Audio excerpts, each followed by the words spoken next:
जैसे आजकल जितनी भी क्वेरीज आ रही है स्टूडेंट्स की, वो ज़्यादातर यही आ रही है कि क्योंकि इंग्लिश प्रोफिशिएंसी की रिक्वायरमेंट एसडीएस कैटेगरी में चेंज हुई है, क्या कॉलेजेस और यूनिवर्सिटीज़ उसके बिहाफ पे एडमिशन देंगे, उनका ऑफर लेटर आएगा या नहीं आएगा?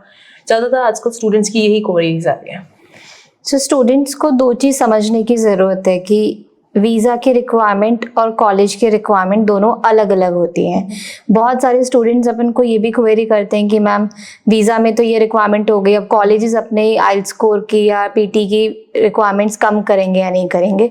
तो ऐसे अभी तक कोई अपडेट नहीं आई है। तो स्टूडेंट्स को रिक्वायरमेंट्स के अकॉर्डिंग अपनी, चाहे वो पीजी प्रोग्राम हो चाहे यूजी प्रोग्राम हो, वो तो उनको ऑटोमेटिकली मीट करनी ही पड़ेगी। अगर हम बात करें वीज़ा की, तो डेफिनेटली आईआरसीसी ने बहुत बड़ा चेंज किया है। उन्होंने अपने एसडीएस कैटेगरी के अंदर 4 न्यू एग्जाम्स ऐड कर दिए हैं। पहले सिर्फ हम आइल्स ही एसडीएस में देते थे। रिक्वायरमेंट्स भी उन्होंने बहुत कम कर दी हैं। अगर हम प्रायर देखें और अभी देखें तो वो बहुत चेंजेस है। जैसे कि आइल्स अगर हम देखें तो आइल्स की जो रिक्वायरमेंट थी पहले ओवरऑल 6 थी, नो बैन लेस देन 6 थी। वीज़ा की यही थी, बट कॉलेजेस की requirement for PG is different. अगर आप बच्चा बैचलर्स भी जाता है तो वो भी 6.5 नो बैन लेस देन 6 है। वीज़ा की आप फुलफिल कर रहे हो और कॉलेज की रिक्वायरमेंट अलग है, तो वो पहले भी वही थी।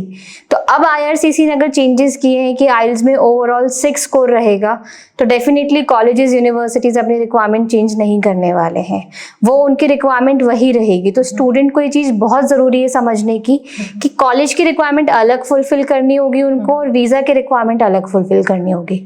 वीज़ा में अब वो ओवरऑल 6 के अंदर फाइल लगा सकते हैं, चाहे उनका एक मॉड्यूल में 5.5 है या 5 है, वो मैटर नहीं करता है।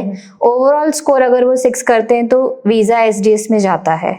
Same goes with PT, TOEFL, CL, CELPIP, इनकी सबकी रिक्वायरमेंट्स उन्होंने मिनिमम फिक्स कर दी कि ओवरऑल स्कोर होना चाहिए।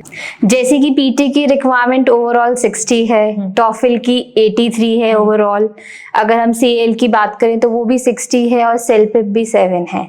तो ये सारे एग्जाम्स ऐड हुए हैं। अगर हम इंडियन स्टूडेंट्स की बात करें तो ज़्यादातर फोकस रहते हैं या तो टॉफिल या पीटी या आइल्स पे।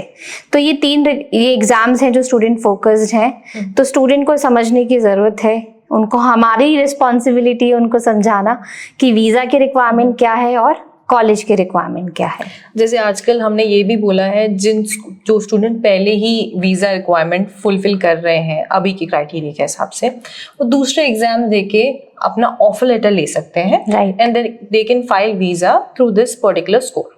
राइट। जैसे कि ड्वेलिंगो बहुत चलता है कनाडा में, बहुत सारे कॉलेजेस यूनिवर्सिटीज देते हैं, इजी भी है, अफोर्डेबल भी है, प्लस उसकी रिक्वायरमेंट रहती है 160 का एग्जाम है तो रिक्वायरमेंट 115 तो रहती ही है। राइट। एंड इजीली स्टूडेंट आराम से अपने घर में बैठ के दे सकता है, ये पॉसिबिलिटी। एक और चीज मैं इसमें ऐड करना चाहूंगी, बहुत सारे कॉलेजेस एमओआई के बेसिस पे भी ऑफर देते हैं। तो अगर आप एमओआई के बेसिस पे ऑफर लेता है स्टूडेंट और अगर उनका प्रीवियस आइल्स स्कोर नहीं है एलिजिबल कॉलेज की रिक्वायरमेंट फुलफिल कर रहा है, बट अब वीजा की कर रहा है, तो एमओआई के बेसिस पे वो वीजा लगा सकते हैं। बट मुझे लगता है बहुत लिमिटेड यूनिवर्सिटीज और कॉलेज डेफिनेटली लिमिटेड है, बट स्टूडेंट्स को अपनी जो उनकी होप है वो उनको नहीं छोड़नी चाहिए।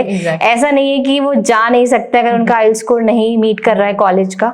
तो कुछ कॉलेजेस हैं जो आपकी पास्ट, अगर आपकी एजुकेशन पूरी इंग्लिश में है तो एमओआई के बेसिस पे वो ऑफर देते हैं। और अगर आप ओवरऑल 6 लेके आ गए हो आइल्स में या पीटी में 60 लेके आ गए हो तो आप वीजा लगा सकते हो। It's very easy. एग्जैक्टली। और अभी जैसा ट्रेंड चल रहा है, स्टूडेंट का आराम से एसडीएस में वीजा आ रहा है, विद इन 7 days भी वीजाज आए हैं। हाँ, मेरी एक रिकमेंडेशन जरूर रहेगी कि I will not prefer students to apply visa on non SDS. Non SDS में वीजा रिजेक्शंस हैं, डेफिनेटली हैं, क्योंकि वो भी बहुत जल्दी आ रहे हैं। हाँ, रिजेक्शंस भी बहुत जल्दी आ रहे हैं। तो स्टूडेंट को ध्यान रखने की जरूरत है। अब वो कनाडा ने 2 कैटेगरी रखी ही इसलिए है ताकि वीजा एक्सेप्टेंस रेशियो, अगर आप कुछ स्ट्रीमलाइन प्रोसेस से जाते हो तो आपका वीजा इजीली आता है। और वैसे भी फिल्टर प्रोफाइल ही जाते हैं ना एसडीएस में।